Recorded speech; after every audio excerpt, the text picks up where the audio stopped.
Hey guys, what's going on? So the balance patch was released a little while ago, and since the maintenance is still going on for another hour, I decided to go over just the notes here. It's pretty much as bad as I thought. Starting with Scarlet here, the main point is that they're completely removing her stun now.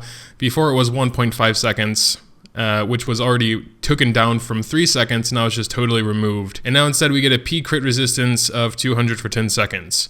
If you choose to go for it, which I'm not sure anymore. You know, I still think it's okay. Like, she's still a cleanser and a dispeller and can be used as a tank. I mean, her stun was very nice, because it could interrupt some other very dangerous skills like Epis and her S1. But whatever, you can't really do anything about it except try and conform or just use someone else, sadly.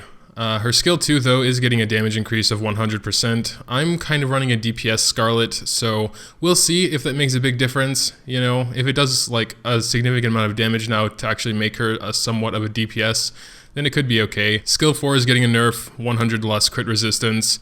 So yeah, all around she's much worse off than she was before, but I don't know, she's probably still usable. Demia, even though I don't use her, I do sympathize with the fact she's getting nerfed again. Her first skill is getting a mana cost increase of 3, and I think with one perk that makes it even 4 to pull 2 enemies, so that's pretty bad. And also her T5 Dark is getting nearly its attack reduction cut in half, which is also pretty bad. Kind of a slap in the face for Demia users, so that kind of sucks. It is what it is, I guess. When you're going for meta units, you can expect them to get destroyed. Ophelia just has buffs all around, a damage increase to her first skill, cooldown reduction on her second skill, a bunch of buffs on her third skill, auto attack range is getting better, and her card effects won't be able to be dispelled anymore. I believe one of the popular strats with Ophelia was the skill 2 party-wide buff, and that's going to become a lot easier now because not only is her fortune 1 second less, but the skill 2 is also 5 seconds less. So that should actually be a lot cooler for Ophelia users out there. We also have Dimple. He's getting a bunch of modest buffs, little ones, mana cost reduction of 1, so actually half. A little damage buff on skill 2, little damage buff on skill 3. Skill 1 light perk makes him more viable for single target situations. Skill 3 light perk, again, well that makes him more useful everywhere, just because it's a straight 100% damage buff in all situations. And his T5 Dark is actually getting 4 times stronger. Technically, same effect, but instead of 20% of attack, it's 80% of attack. Also, his auto attack damage is being increased, as well as his unique weapon used to be 100% regardless of awakening level. Now, as you start up, it'll become stronger and stronger.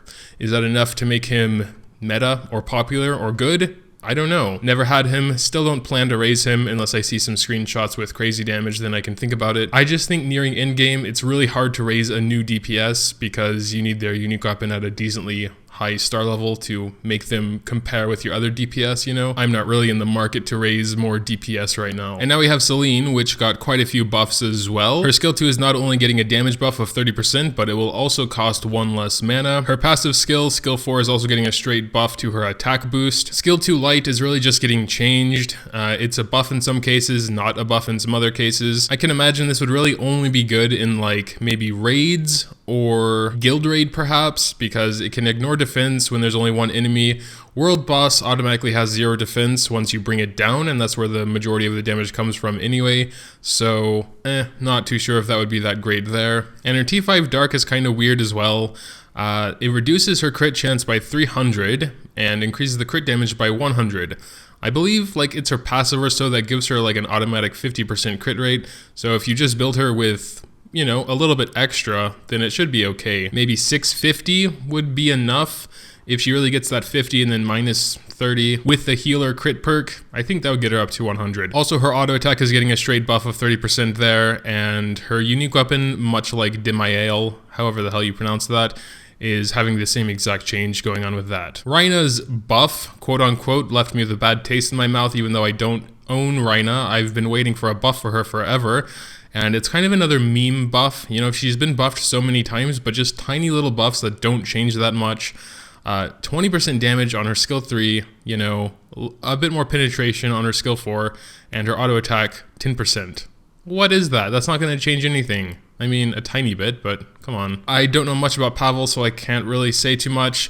From the note up here, it says Pavel's frost won't be removed anymore. You can deduct CC gauge much more easily. So as far as I remember, he had this frost stuff, and apparently when you activate freeze, those frost stacks are removed. They will not be removed anymore, as well as the damage being increased by 20%. Same with his skill 3, as well as getting a 10% damage increase. It looks like a nerf to his frost duration there from 5 seconds to 3 seconds. I'm not sure if that resets as soon as you add another stack of frost. I don't know how that works, I'll be honest, so I can't really say. But for Pavel users out there, you should know exactly what's going on. Maybe it's good. You can leave that down in the comments below. Skill 2 looks like he's getting a Transcendence perk change, which reduces the cost by 1. I don't know what it was beforehand, and it doesn't even say if it's the light or dark version. And here as well, the frost duration is going from 20 seconds to 8 seconds. That sounds like a significant nerf, but maybe it doesn't matter if you can keep the frost stacks up. Unique weapon is getting a damage buff of 100%, and the frost won't be removed. So I guess that's a thing on his unique weapon as well. Mora seems to be getting a massive buff. Actually, I read through this already. Her skill 1 is getting a modest damage buff, but that's just the beginning. Skill 4 Fire Smash is getting a 400% damage buff, a cooldown reduction of 1 second, and 3 times more flame stacks. I'm pretty sure that doesn't happen that often. Like, what is it, like maybe 1 every 9 seconds now? My girlfriend has Morrah. She has a T5 Morrah. She likes Morrah, so this is good news for her. So I know a little bit about Morrah, but not perfectly like I do with my main units. But just from the looks of it, Morrah's getting a lot stronger. Her skill 1 Dark perk, which I'm pretty sure no one really takes anyway for DPS Morrahs, but that is getting double cooldown reduction per each enemy hit when she uses the skill 1. And her T5 Dark is also getting changed. Flame stack damage is increased by 100%, and the max stack number is changed to 120. And then besides that, the flame stack damage is increased by another 50%. So the flame stacks are going to be freaking going crazy. Really looking forward to what her Morrah does on World Boss 1 next week. Second to last, we have Ricardo down here. Skill 2 Divine Protection is getting 10% less cooldown. Still doesn't make a big difference because it's still 30 seconds, which you'll probably never be able to use twice in an arena battle.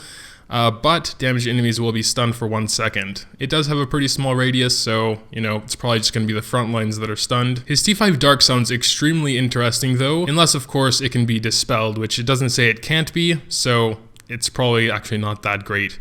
But it says, when own HP goes below 30%, HP does not go under 10% for 10 seconds, and all allies' attack is increased by 50% of own IM defense. So, if that could be undispellable, it would make him a monster, I would say. It's very similar to Mediana's S3, where she gives it to the DPS and the DPS can't die, pretty much. But with Ricardo, it's freaking awesome, because if you're fighting a magic team and he does his S2 and absorbs all that magic damage, he won't die. Of course, if they have a Scarlet there, or anyone who can dispel, like a Leo also, just use that skill and then boom, Ricardo's dead. So on paper, it looks awesome, but with the Dispeller there, I'm not too sure.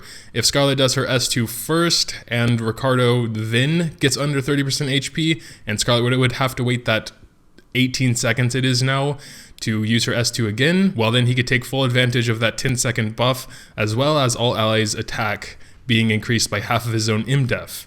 So if you really built him with IMDef, he can probably get up to 40, 50, 60k, and that's a pretty significant attack buff. It does only activate once every 60 seconds, so it's not going to happen more than once in an arena battle, but perhaps for World Boss 2 or something, it could be good as well. Like when you're getting to the last 30 seconds or something, you can pop Ricardo's S2. He can tank everything for the full team and be pretty much untouchable for those 10 seconds, unless of course Protanius does his Trident Smash and removes it, and then he just dies. So you'd probably have to time that well, activate it right after a Trident Smash. But enough about Ricardo, now we get to the salt.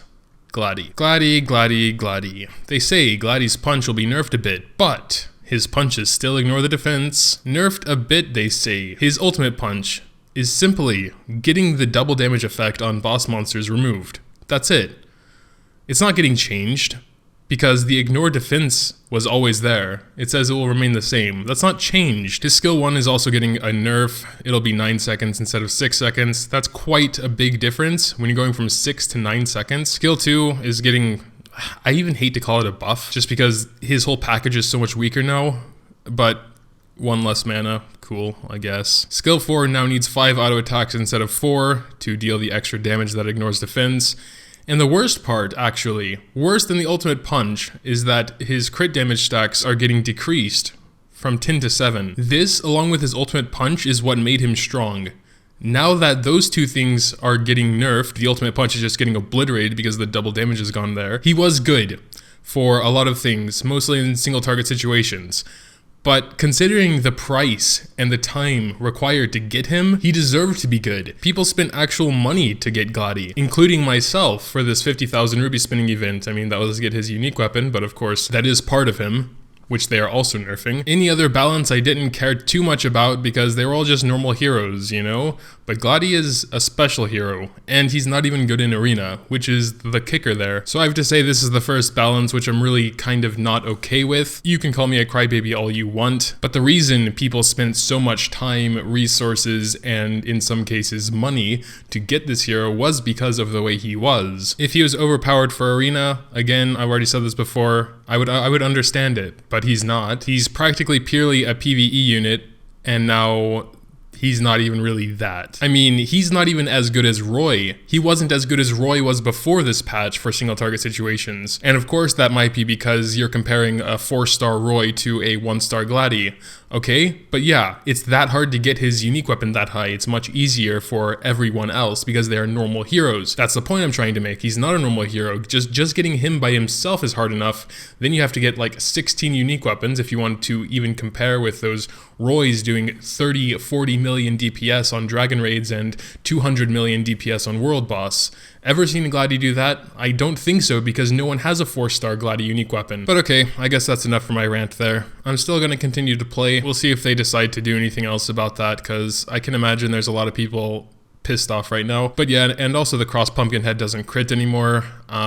Yeah, that's kind of what I expected. I think that was supposed to be like that already when they nerfed the damage over time where that couldn't crit anymore. I think the cross pumpkin head was supposed to be included in that, but maybe they forgot to turn that crit off or something, and now they're doing it this time. So it still sucks, of course, but I assume it'll still be the best in slot for DPS Philip and Sonya. But yeah, that'll do it for now. I'm probably gonna make another video today, going over the rest of the update, checking out the costumes, checking out all the other changes that happened. But until then, I'll see you guys later. Make sure to drop a comment down below telling me what you think about this patch.